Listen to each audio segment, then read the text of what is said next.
श्रीपरमात्मने नमः। अथ द्वितीयोऽध्यायः। सञ्जय उवाच तं तथा कृपयाविष्टम् अश्रुपूर्णाकुलेक्षणं विषीदन्तमिदं वाक्यम् उवाच मधुसूदनः। श्रीभगवानुवाच कुतस्त्वाकश्मलमिदं विषमे समुपस्थितम् अनार्यजुष्टमस्वर्ग्यम् अकीर्तिकरमर्जुन। क्लैब्यं मास्मगमः पार्थ नैतत्त्वय्युपपद्यते।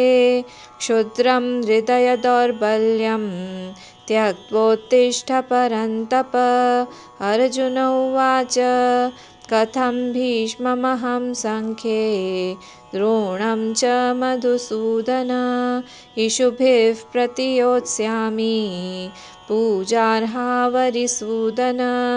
गुरून् हत्वा हि महानुभावान् श्रेयो भोक्तुं भैक्ष्यमपीह लोके।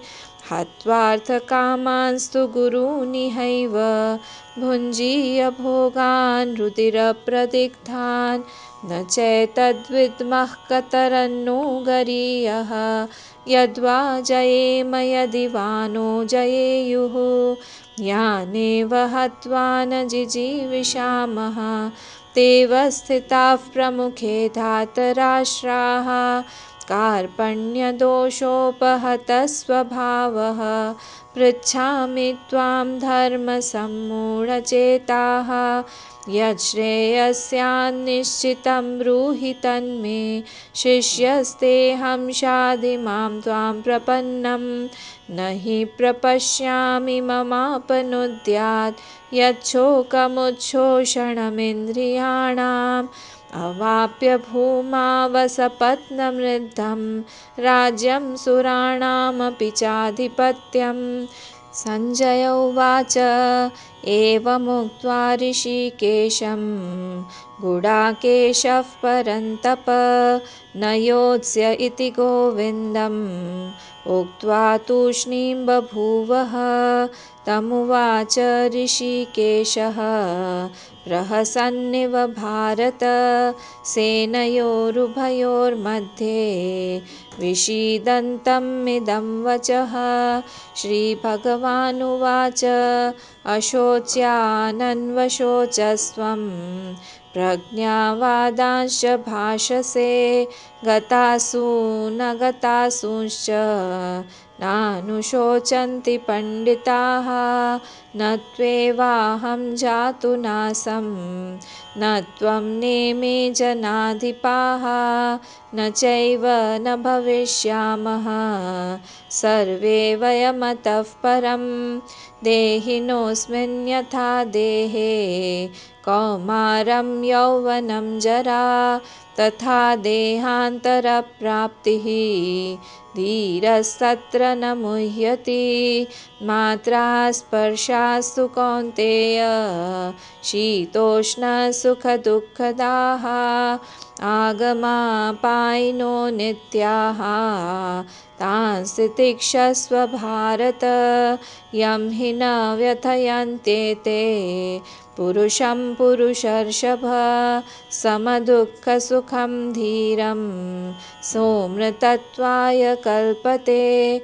नासतो विद्यते भावः नाभावो विद्यते सतः उभयोरपि दृष्टोऽन्तः त्वनयोस्तत्त्वदर्शिभिः। अविनाशी तु तत्विद्धि येन सर्वमिदं ततं विनाशमव्ययस्यास्य न कश्चित् कर्तुमर्हति। अन्तवन्त इमे देहाः नित्यस्योक्ता शरीरिणः अनाशिनो प्रमेयस्य तस्माद्युध्यस्व भारत। य एनं वेत्ति हन्तारं यश्चैनं मन्यते हतम् उभौ तौ न विजानीतः नायं हन्ति न हन्यते।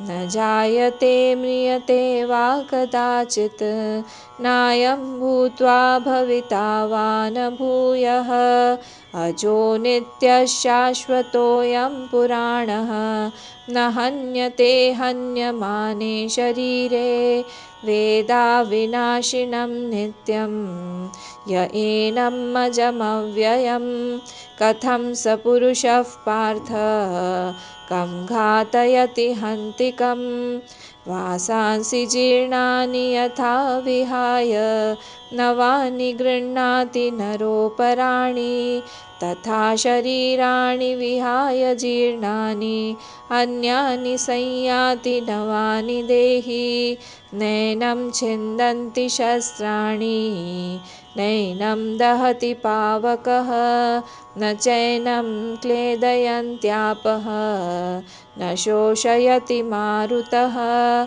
अच्छेद्योऽयमदाह्योऽयम् अक्लेद्यो शोष्य एव च नित्यः सर्वगतस्थाणुः अचलोऽयं सनातनः अव्यक्तोऽयमचिन्त्योऽयम् अविकार्योऽयमुच्यते तस्मादेवं विदित्वैनं नानुशोचितुमर्हसि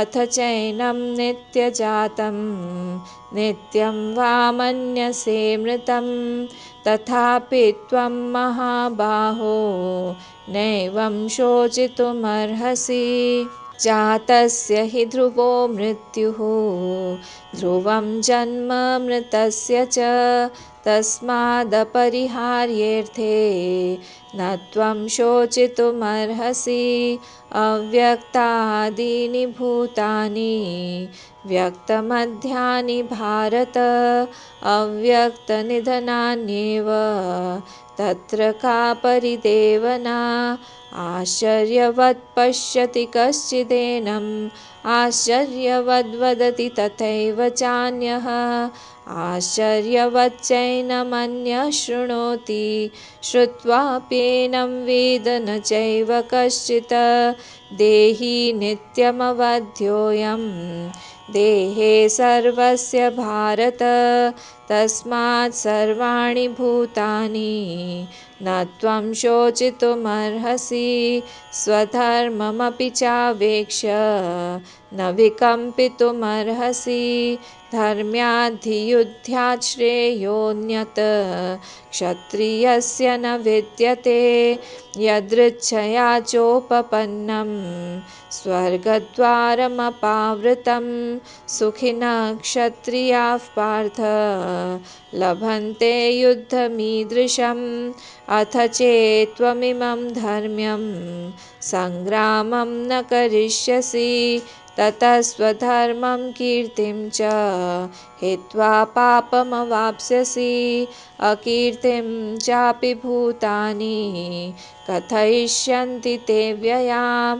सम्भावितस्य चाकीर्तिः मरणादतिरिच्यते भयाद्रणादुपरतं मन्स्यन्ते त्वां महारथाः येषां च त्वं बहुमतः भूत्वा यास्यसि लाघवम् अवाच्यवादांश्च बहून् वदिष्यन्ति तवाहिताः निन्दन्तस्तव सामर्थ्यं ततो दुःखतरं नु किं हतो वा प्राप्स्यसि स्वर्गं जित्वा वा भोक्ष्यसे महीं तस्मादुत्तिष्ठ कौन्तेय युद्धाय कृतनिश्चयः सुखदुःखे समे कृत्वा लाभालाभौ जयाजयौ ततो युद्धाय युज्यस्व नैवं पापमवाप्स्यसि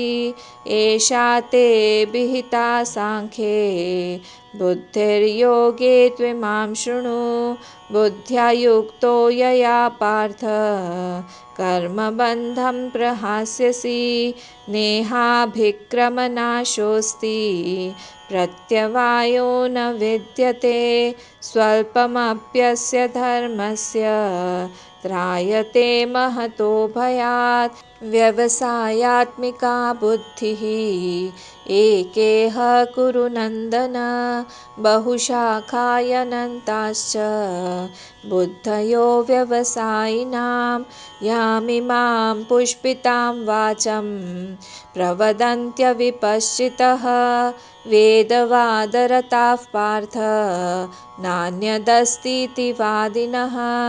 कामात्मानस्वर्गपराः जन्मकर्मफलप्रदां। क्रियाविशेषबहुलां भोगैश्वर्यगतिं प्रति। भोगैश्वर्यप्रसक्तानां तया परतचेतसां। व्यवसायात्मिका बुद्धिः समाधौ न विधीयते। त्रैगुण्यविषया वेदाः निस्त्रैगुण्यो भवार्जुन। निर्द्वन्द्वो नित्यसत्त्वस्थः निर्योगक्षेम आत्मवान्। यावानर्थ उदपाने सर्वतः सम्प्लुतोदके। तावान् सर्वेषु वेदेषु ब्राह्मणस्य विजानतः। कर्मण्येवाधिकारस्ते मा फलेषु कदाचन। मा कर्मफलहेतुर्भूः मा ते सङ्गोऽस्त्वकर्मणि। योगस्थः कुरु कर्माणि सङ्गं त्यक्त्वा धनञ्जय। सिद्ध्यसिद्ध्योः समो भूत्वा समत्वं योग उच्यते। दूरेण यवरं कर्म बुद्धियोगात् धनञ्जय। बुद्धौ शरणमन्विच्छ कृपणाः फलहेतवः। बुद्धियुक्तो जहातीह उभे सुकृतदुष्कृते। तस्माद् योगाय युज्यस्व योगः कर्मसु कौशलं। कर्मजं बुद्धियुक्ता हि फलं त्यक्त्वा मनीषिणः। जन्मबन्धविनिर्मुक्ताः पदं गच्छन्त्यनामयम्। यदा ते मोहकलिलं बुद्धिर्व्यतितरिष्यति तदा गन्तासि निर्वेदं। श्रोतव्यस्य श्रुतस्य च श्रुतिविप्रतिपन्ना ते। यदा स्थास्यति निश्चला समाधावचला बुद्धिः तदा योगमवाप्स्यसि। अर्जुन उवाच स्थितप्रज्ञस्य का भाषा समाधिस्तस्य केशव। स्थितधीः किं प्रभाषेत किमासीत व्रजेत किं। श्रीभगवानुवाच प्रजहाति यदा कामान् सर्वान् पार्थमनुगतान्। आत्मन्येवात्मना तुष्टः स्थितप्रज्ञस्तदोच्यते। दुःखेष्वनुद्विग्नमनाः सुखेषु विगतस्पृहः।